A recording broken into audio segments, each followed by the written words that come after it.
Pergulatan antara Jipang dan Pajang. Nafsu kekuasaan Pajang. Baik Babat Tanah Jawi maupun Serat Kanda menyebutkan bahwa Sultan Trenggono dari Demak meninggal dengan tenang di atas tempat tidurnya. Tetapi berita yang meyakinkan dari orang Portugis Pinto membuatnya meragukan. Diberitakan setelah pembunuhan atas diri Raja Demak di Benteng Penarukan. Timbul kekacauan yang sangat besar di kerajaan Jawa itu, sehingga penulis tidak lagi merasa dirinya aman, lalu meninggalkan pulau yang indah itu. Ia khawatir bahwa keadaan demikian akan berlangsung terlalu lama sebelum menjadi tenang kembali. Dan ketakutan ini memang beralasan. Satu-satunya sumber Jawa yang sedikit menyebutkan terjadinya perang di ujung timur Pulau Jawa, tempat Raja Demak itu kehilangan nyawanya. Ialah Babat Sangkala yang memberikan peristiwa perang dengan Blambangan pada tahun Jawa 1468. Ini bertepatan dengan berita Pinto tahun 1546 Masehi. Mengenai kekacauan yang selanjutnya ditimbulkan, kita peroleh berita yang paling banyak, sekalipun samar-samar dalam Serat Kanda halaman 437-438. Diceritakan setelah Jakatingkir tiba di Pajang, daerah ini semakin luas dan sejahtera. Siapa yang dirugikan karenanya tidak disebutkan. Setelah menerima berita bahwa bapak mertuanya yaitu Sultan Trenggono menderita sakit, Jakatingkir bergegas pergi ke Demak. Tetapi perhatian yang berupa kunjungan ini ternyata tidak lagi dapat membantu raja yang sakit itu, karena ia meninggal tidak lama kemudian dan dimakamkan di sebuah barat Masjid Demak. Sungguh heran kita ketika membaca bahwa tokoh Pajang ini kemudian naik tahta. Setelah pengangkatannya yang mendadak ini, ia memerintahkan agar semua benda pusaka Demak dipindahkan ke Pajang, tanpa seorang pun yang menghalang-halanginya. Sebaliknya lah, lama kemudian menjelang pelantikannya oleh Raja Pendeta Dangiri, dinyatakan bahwa ia dipilih oleh rakyat Demak sebagai raja. Pewaris yang sah, Pangeran Arya Putra Trenggono, dikatakan tidak mau naik tahta, dan dengan sukarela menjadi priai mukmin atau susuhunan yang keramat di Prawoto. Pada masa itu gelar ini masih mempunyai arti spiritual. Tersebut di dalam Babat Tanah Jawi, Mensama Babat halaman 46.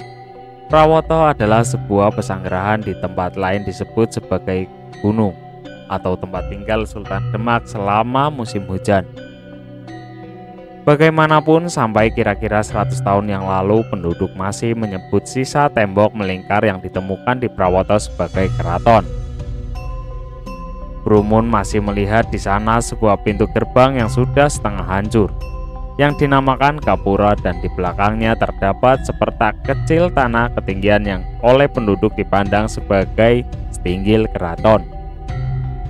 Di Garuda yang terletak di dekatnya itu, Brumun juga menemukan tempat mandi yang dihuni oleh kura-kura yang keramat. Ini mengingatkan orang kepada sebuah kolam seperti itu di kota gede yang juga dihuni seekor kura-kura yang tersohor. Sejauh 2 pal dari Prawoto terletak Desa Undaan.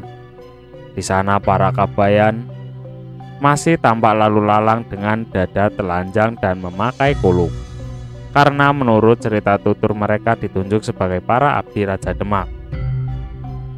Jadi di antara puing-puing Prawoto itu terdapat sisa tempat tinggal raja yang luas, yang pasti lebih dari sekedar sanggar seorang pertapa keturunan raja yang telah memutuskan segala hubungan dengan dunia. Karena itu tidaklah mengherankan jika Adipati Pragola II, Rajapati yang terakhir, melarikan diri ke tempat itu untuk menghindari diri dari kejaran bala tentara Mataram yang menang pada tahun 1627. Sampai disinilah keterangan mengenai tempat tinggal raja ini. Putra bungsu raja yang sudah meninggal itu, Pangeran Timur, lalu dibawa ke Pajang dan kemudian hari memerintah daerah Madiun. Pada waktunya kita akan menjumpai sebagai panembahan di sana. Selanjutnya, Jakatingkir dipajang mengangkat banyak kawannya pada jabatan-jabatan tinggi. Dan tindakannya ini diikuti oleh keberhasilannya naik ke atas singgasana. Maka Arya Mancanegara menjadi kepala pemerintahan. Martanegara dan Wilamarta menjadi tumenggung atau panglima, dan seterusnya. Jakatingkir sudah disebut sebagai sultan dalam babat Tanah Jawi, tetapi ini sesungguhnya terlalu cepat. Serat Kanda membatasi diri pada gelar raja. Semua perubahan Kartanegaraan yang penting ini memang cocok dengan apa yang digambarkan Pinto mengenai kekacauan besar yang timbul setelah meninggalnya penguasa Demak. Dan ketika setiap pembesar mengejar kekuasaan tertinggi, jika kita memadukan Patis Dayunya Pinto, penguasa Surabaya yang bertempat tinggal di Pisamanis, yang oleh 8 pembesar di Demak diangkat sebagai penguasa tertinggi, dengan Jakatingkir yang meningkat derajatnya sampai menjadi Raja Pajang, maka persamaannya akan menjadi lebih jelas. Kemudian ternyatalah bahwa salah satu di antara banyak kejanggalan yang akhirnya timbul pada Pangeran Arya Penangsang disebabkan oleh karena Pangeran Prawoto yang kemudian dinamakan Susuhunan yang keramat itu dengan begitu saja telah menyerahkan hak atas tahtanya kepada Raja Pajang. Babat Tanah Jawi memberi keterangan mengenai fakta-fakta ini lebih kering dan singkat daripada Serat Kanda, tetapi juga dengan lebih berhati-hati. Dalam Babat Tanah Jawi disebutkan tindakan Raja Pajang hanya seperti berikut. Semua negara bawahan menyerah, yang mengadakan perlawanan dikalahkan. Tidak ada seorang pun yang berani melawan karena takut akan kesaktian Adipati dari Pajang. Hanya Adipati dari Jipang, Pangeran Arya Penangsang, yang tidak mau menyerah. Justru kalimat-kalimat yang sederhana ini menimbulkan dugaan pada kita mengenai tindakan-tindakan Pajang yang penuh kekerasan dan haus akan kekuasaan. Sekalipun di sini tidak disebutkan peristiwa naiknya di atas tahta atau penobatannya sebagai raja. Di sepanjang pantai tidak ada lagi orang yang berani melawan Raja Pajang itu. Hanya Raja Jipang, Pangeran Arya Penangsang, yang berani menantangnya. Nafsu balas dendam Jipang. Oleh lawan-lawannya, Arya Penangsang dituduh telah banyak melakukan kejahatan dan pembunuhan, yakni atas pengganti Trenggono, Susuhunan Prawoto, dan permaisurinya, begitu pula atas iparnya, Pangeran Kalinyamat. Juga dipersalahkan telah mengadakan percobaan pembunuhan atas diri Raja Pajang. Satu-satunya orang yang hendak membela hak-hak Jipang itu setahu saya ialah Dr. Jebrens. Ia menulis urayanya ini hanya berdasarkan data yang diberikan oleh Babat Tanah Jawi yang juga telah begitu keras mempersalahkan Penangsang. Brandes memberitahukan bahwa Sultan Demak yang pertama, Raden Pata, yang termasyhur itu digantikan oleh putranya yang tertua, Pangeran Seberang Ler. Pangeran ini mati dalam usia muda sewaktu masih belum mempunyai anak. Demikian diberitakan oleh Babat Tanah Jawi. Kematian ini terjadi pada tahun 1521. Yang seharusnya menggantikannya ialah Pangeran Sedolepen, putra berikutnya. Tetapi tidak terjadi, sebab bukan dia melainkan adiknya Raden Trenggono yang memegang pucuk pimpinan sampai ia terbunuh di depan banteng Penarukan. Mungkin pada tahun 1546 Masehi. Setelah itu ia digantikan oleh putranya Pangeran Prawoto. Tentang hal ini mestinya tidak hanya Pangeran Sedolepen yang merasa sakit hati, tetapi juga putranya yaitu Pangeran Arya Penangsang, karena hak mereka berdua telah dilalui. Kejengkelannya bertambah besar ketika ia mengetahui bahwa Pangeran Prawoto sebelum menjadi Susuhunan yang keramat telah menyuruh pesuruhannya Suryata membunuh ayah Penangsang, Pangeran Sedolepen, sewaktu pergi pulang dari sembahyang Jumat. Jadi Prawoto tidak hanya merebut kedudukan yang menurut hak harus diwariskan kepada Penangsang, tetapi juga telah menyuruh orang untuk membunuh ayah Penangsang. Maka mudah dimengerti jika sejak itu Penangsang akan menggunakan jalan apapun tidak hanya untuk membalas dendam, tetapi juga untuk merebut kekuasaan. Karena itu ia berusaha agar semua keturunan dan kerabat Sultan Trenggono yang bisa menuntut hak untuk turut memimpin negara dihancurkan, terutama yang berkerabat paling dekat. Dalam hal ini ialah putra-putra dan menantu Sultan Trenggono, yaitu Pangeran Prawoto yang bertempat tinggal di Demak atau sekitarnya, Pangeran Kalinyamat, yang kawin dengan salah seorang putri Trenggono yang bertempat tinggal di sedikit lebih jauh, yaitu di Kalinyamat, Jepara. Akhirnya Raden Cakatingkir, Raja Bajang yang juga kawin dengan salah seorang putri Trenggono. Memang percobaan-percobaan pembunuhan atas diri mereka dilakukan, justru berdasarkan urutan itu. Semuanya berhasil kecuali terhadap Cakatingkir, sehingga akhirnya Pangeran Arya Penangsang menderita kekalahan. Pelukisan Babat Tanah Jawi ini membuat kemungkinan kebenaran yang besar, karena begitu panjang lebar dan memang masuk akal pula. Campur tangan tokoh-tokoh keramat. Cerita tentang pertentangan ini tidak lengkap tanpa menyebutkan persaingan tajam di antara guru-guru yang termasyhur, yang pada masa itu mengejarkan pada murid-muridnya agama Nabi dan kekuatan-kekuatan gaib serta ilmu kesaktian. Mereka itu ialah Susunan Kudus dan Susunan Kalijaga. Tentang keduanya kami telah menyebut beberapa kali di atas. Susunan Kudus semula dikatakan mempunyai pengikut yang paling banyak. Sebagai muridnya disebutkan Pangeran Arya Penangsang dari Cipang, Sunan Prawoto dan Raja Pajang Cakatingkir. Yang lain Sunan Kalijaga yang dikatakan datang dari luar Cirebon. Sementara harus merasa puas dengan murid dan tokoh yang tidak begitu tinggi, yakni kelompok 3 orang dari Selo itu. Juga Raja Pajang bergabung dengan mereka sebagai sahabat atas keinginan Sunan Kalijaga. Bagi Sunan Kudus hal itu berarti mengurangi wibawanya, karena pembicaraan yang diadakan kemudian oleh rohaniawan yang terhormat ini dengan murid kesayangannya, Pangeran Arya Penangsang, mempunyai arti yang istimewa.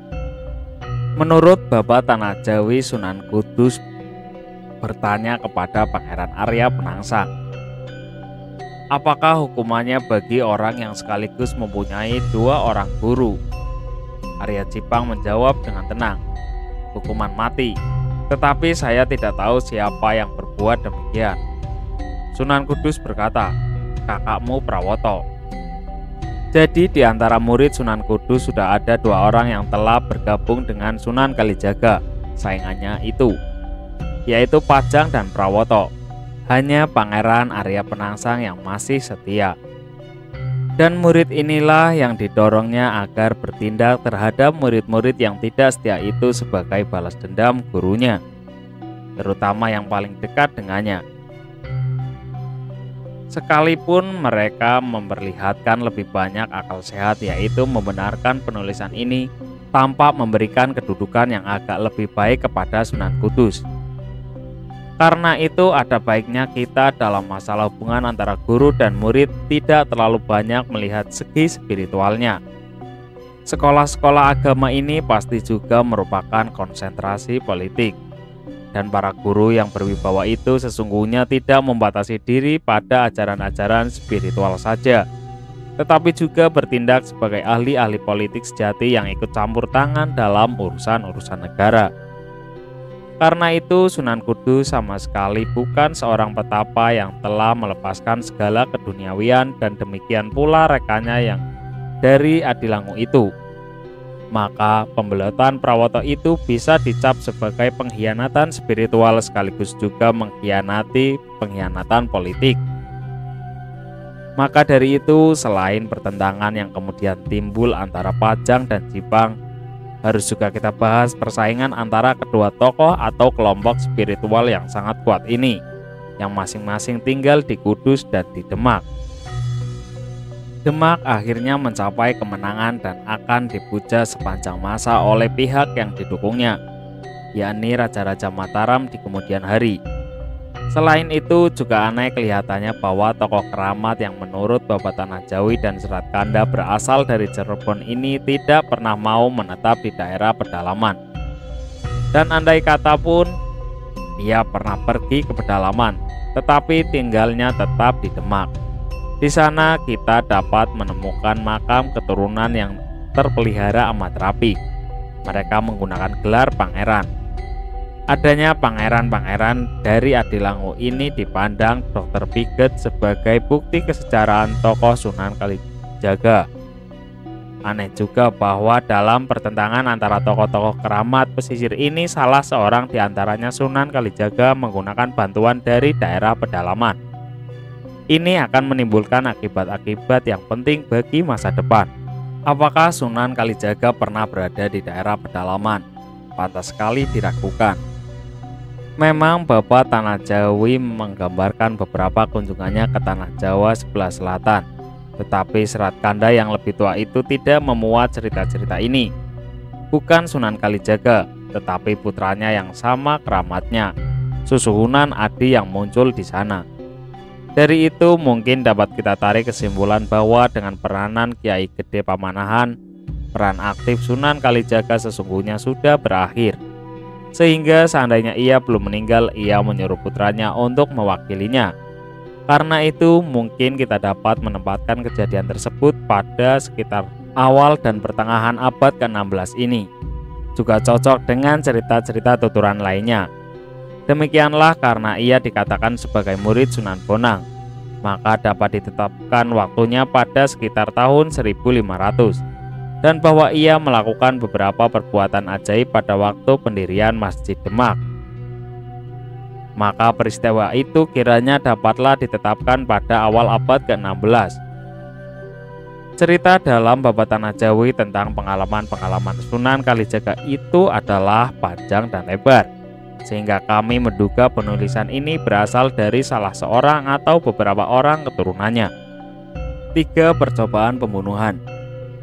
Dengan percobaan-percobaan pembunuhan seperti berikutlah Pangeran Arya Penangsang berusaha mencari jalan guna mencapai kekuasaan tertinggi. Setelah menerima anjuran Sunan Kudus, Pangeran Arya Penangsang mengirim salah seorang penjaga Keputren, Rangkut, untuk membunuh Sunan Prawoto.